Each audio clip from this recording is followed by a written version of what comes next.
Welcome to the podcast of MotorWeek, television's original automotive magazine. MotorWeek is made possible by TireRack.com, WeatherTech, Hum by Verizon, RockAuto.com, and State Farm.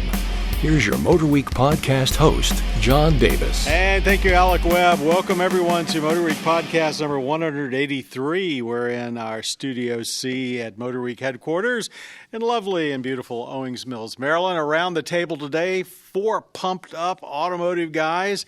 I've got Ben Davis. Hey, guys. He's our road test producer. Our online content coordinator, Greg Carlos. That's me. Our over-the-edge guy, Zach Maskell. How you doing? And our video producer and editor, Joe Ligo.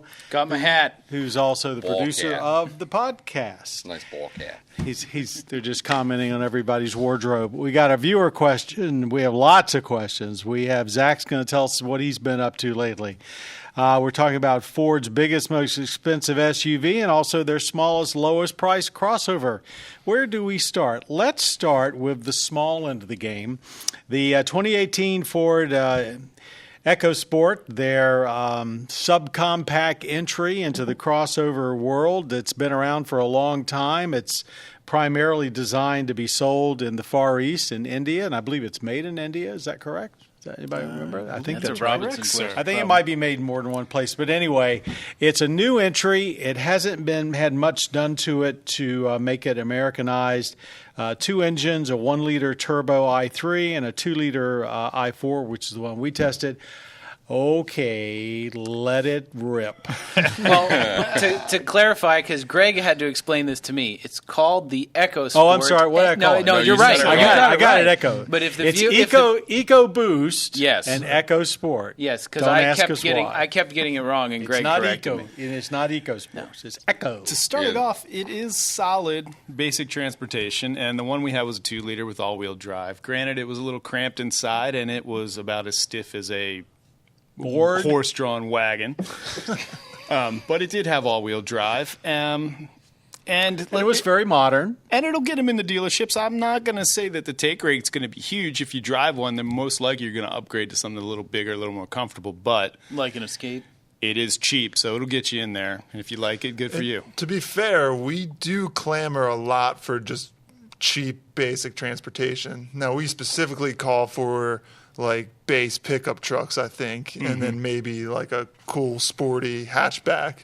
So this, we can't be too upset that somebody has given us this, but It's then the the ride, reality is yeah. we get inside of it and it's way smaller than we even expect it to be, because I drove it a lot.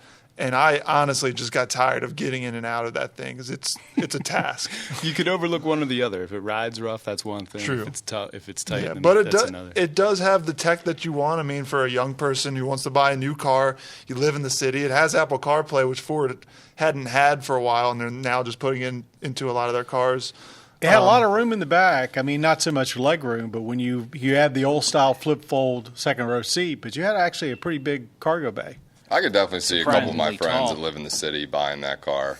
I mean, you know, they're That's not. who it's for. They're not car people. You know, it's got the EcoSport name. I don't really think it's that sporty, but I mean, this is a decent A to B car. It's like you guys are saying. The tech was there. The interior wasn't terrible. Yeah, it's small, but like I said, a lot of my friends that need parking passes and stuff to park on these streets by Camden Yards and stuff. I mean, this They'd car love would it work because there. you would zip right in. It's easy to Now, park. they're probably only going to keep this current model a couple more years, so there's probably a new one coming that'll have us more in mind. But here's a question for you.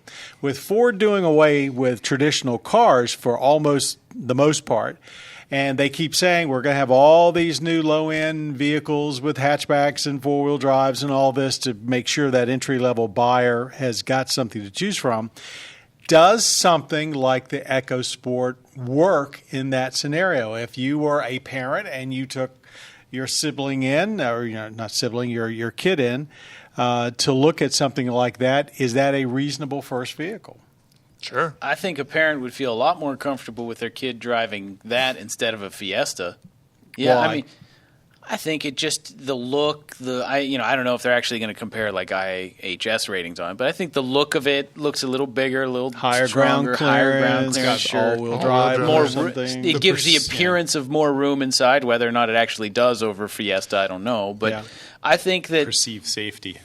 There you go. Yeah. If you look at the list of what it offers, it looks very attractive on paper. And if you tell a parent you only got a 1-liter engine, they think safe. So, Right, and you're not going fast. I drove that engine extensively in Europe in a C-Max, and I have to say it surprised me. that's that 1 liter, The 1 liter inline 3. three-cylinder. Yeah. Ford did a PR stunt where It I guess you can fit wasn't that rough. You can fit that engine into a carry-on bag. Like they did. It was a couple years ago, but I remember they did a thing where if you tear the whole engine apart, you can fit all the components No into a kidding. carry-on Oh, that's bag. fun. I thought that was kind I of used to fun. beat around in a 3-cylinder Metro there you back go. in the 90s. That was a ton of fun. Yeah.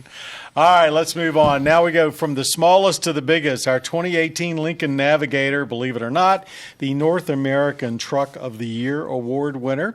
It's a 3.5-liter twin-turbo EcoBoost V6. There.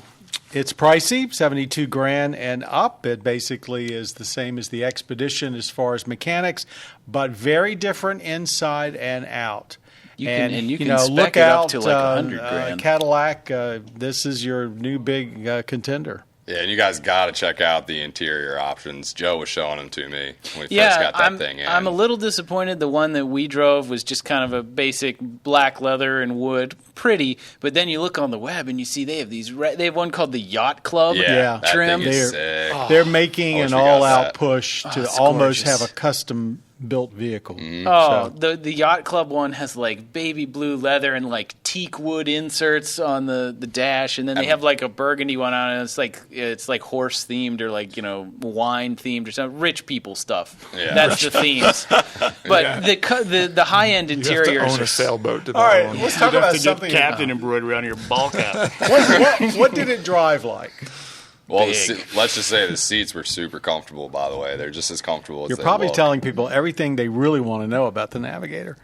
Yeah, Seriously. It drives big and it drives quiet and it drives comfortable. It Not does too all that soft for stuff. you? I had it on the track and it was the steering seemed a little slow and numb, but I mean it's a Navigator through a cone course. What do you expect? you were doing hot like mid 15s in the quarter It mile. does weren't haul the groceries. Yeah, All right. I was in the high 14s. How did it brake? Because it does seem to have a fairly The soft brakes version were- of the suspension. Yeah, the brakes were 120 feet Well, that's pretty not- consistently that's with no pretty fade. amazing They for really that brought vehicle. they brought it down I think hard. they had good feeling, too, from Good what I feeling, remember. easy pedal. I mean, even the frailest of legs could operate this brake pedal in emergency it's situations. No super problem. easy to drive, and I was really impressed with the body roll in the thing. Like, Huh. I could definitely take it around turns on my one favorite road I take every car we get.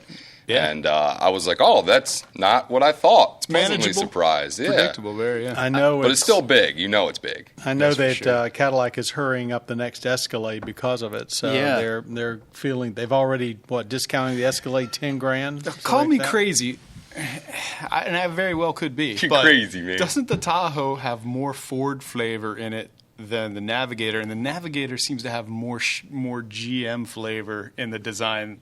In, than- like, the than language most you're saying? Ford. Well, When if you that look- Tahoe I first think- came out, I it think- looked like a Ford to me. Looked It like did, really. And when I saw this nav, I first thought that kind of looks like what the Tahoe should have looked like, and vice versa to me. The interior, I'd agree with you. The interior has, I don't want to, it has a GM flavor to it because I think it's so ornate. And an older GM flavor. I mean, the interior is pretty striking. I don't like the gauges, I know what but you mean. when you look at the different shapes and the way that the screen sets up, it kind of reminds you of a Buick.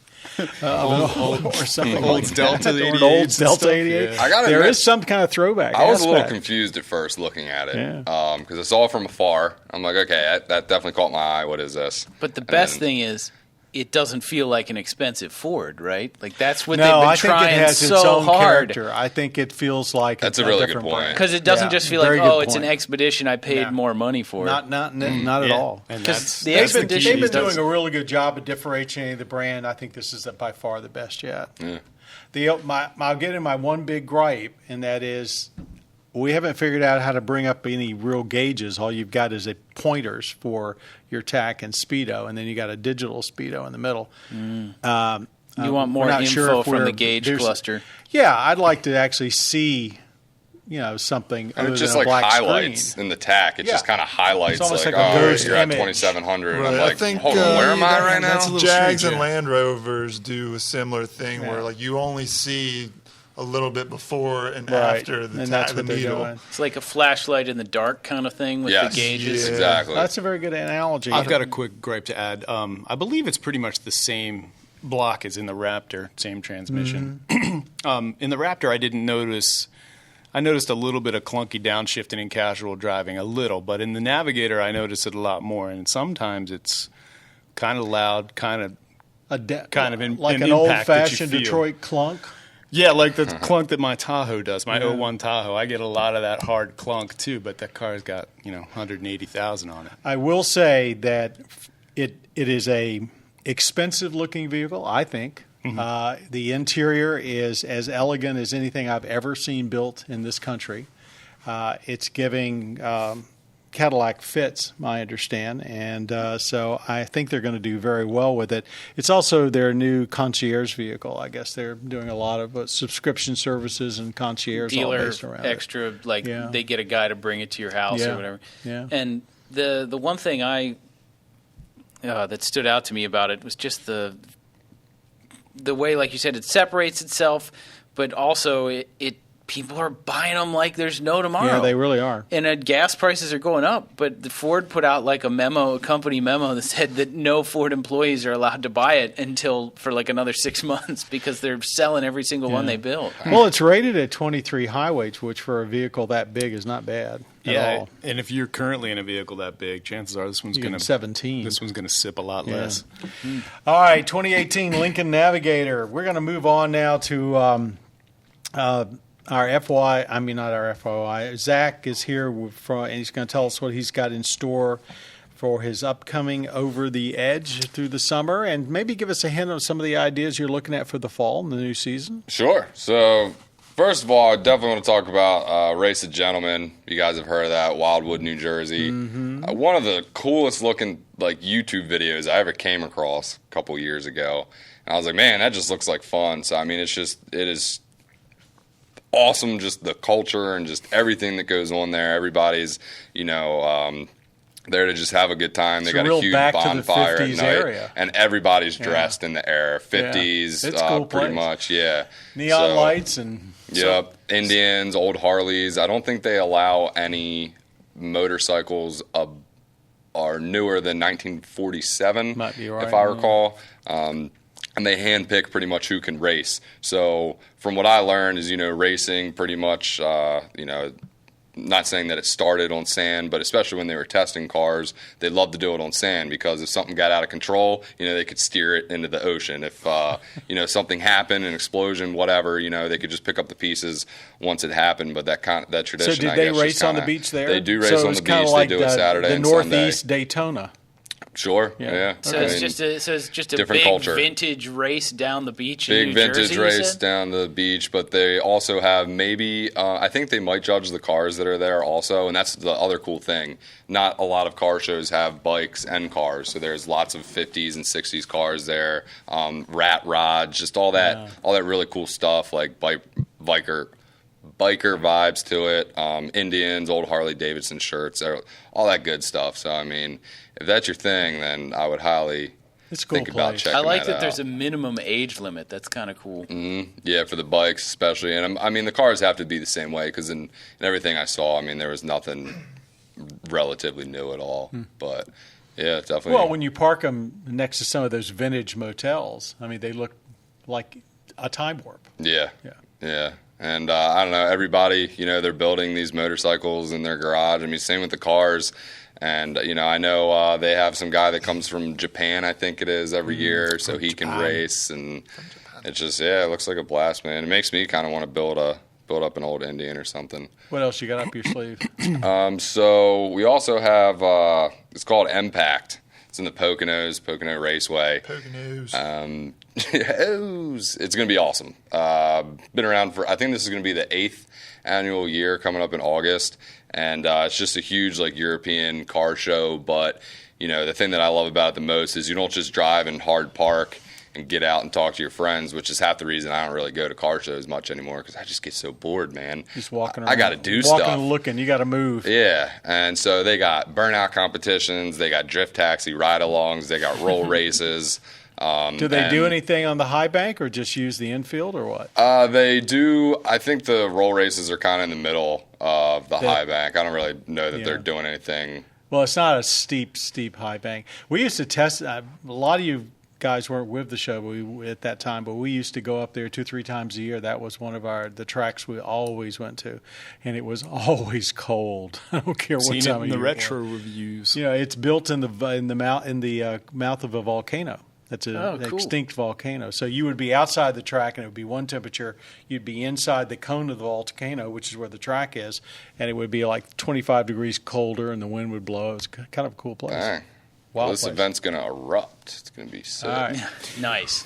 Thank you, Zach. All right, we're going to move on to our viewer questions. We've actually got a number of them. We have questions about day-to-day testing of the VW Beetle Convertible versus the Beetle Coupe. How good is the top insulation? Does it take longer to warm up in the winter? Well, we really only had it at the edge of the winter. That's true. I would say I was pretty impressed with the top insulation itself, though. It's not just you're not touching canvas. There is a headliner. It's a multi-layer top. Yeah. Right. I thought it was fairly quiet. I thought it blocked out a lot of noise. It was pretty easy to forget that you're in a convertible. Mm-hmm. Is the gas mileage any different than the coupe? I'd say it's about the same. It's a little heavier by 200 pounds? Yeah. The EPA, I looked on fueleconomy.gov, the numbers are the same. And, I mean, when I drove the Beetle convertible we had, you get, high 20s, low 30s, kind of no matter what. Convertible top, did it leak? No leaks. And was it worth the extra money over the coupe version? That purely depends on whether or not you want a convertible. If I'm going to drive a Beetle, it's going to be a convertible, so it's worth it to me. It's one of the finer convertibles I've driven. That's the thing is it was very solid. Yeah, I didn't mind driving the car No cowl at all. shake or anything. What other convertibles are there? I mean, I'd say the Beetle's one of the better choices for just a regular use. One of the least expensive. Yeah, ones. Mini is right up there. Convertible. Yeah. Okay. I hope that answers. Those questions actually came from. He also asked how long a convertible top usually lasts. Oh. That's a maintenance thing. Whether you leave it out in the sun, whether you take care of it and keep it clean. Keeping it just washed is the biggest thing. Mm-hmm. And you're out, Brian. Question came from Brian in Dublin, Ohio. And, Brian, where you are, you pretty much need a garage in wintertime. I would go 20 years in a garage, 10 years outside of a garage. I'd say that's very and accurate. They last longer when they're up, right? There's something about if you keep it parked, even if it's inside, if you leave it down, you crease it and stuff. Crease it, cracks, it does dry rot. Having owned a couple of convertibles. Having snow lay on top of it's an issue as well. And doesn't Armor All and those companies build like a convertible top maintainer type liquid you could probably rub on it? My only recommendation is use whatever the manufacturer says do it and be careful of what you put on it. Yeah, you don't want it to dissolve the top. Or put a plastic coating on it that will crack. Yeah. All right, rants and raves. Anyone got anything on their mind? I just was thinking about this the other day. I think we were talking about our long terms like a podcast or two ago. Yeah. And we brought up the fact that we all placement? think no. We brought up the fact that we think the Crosstrek is, I think we quoted, dangerously slow. And somebody got on and commented and said that we were wrong and that there were plenty of other cars that are slower. And you're right, there are plenty of other cars that are slower, but I just want to kind of clarify what we mean, and I'll use an example of what I was doing yesterday. I wanted to turn left across 2 lanes, and it's a kind of a blind corner, so you got to be confident and get out there, and once you make a decision, you got to go.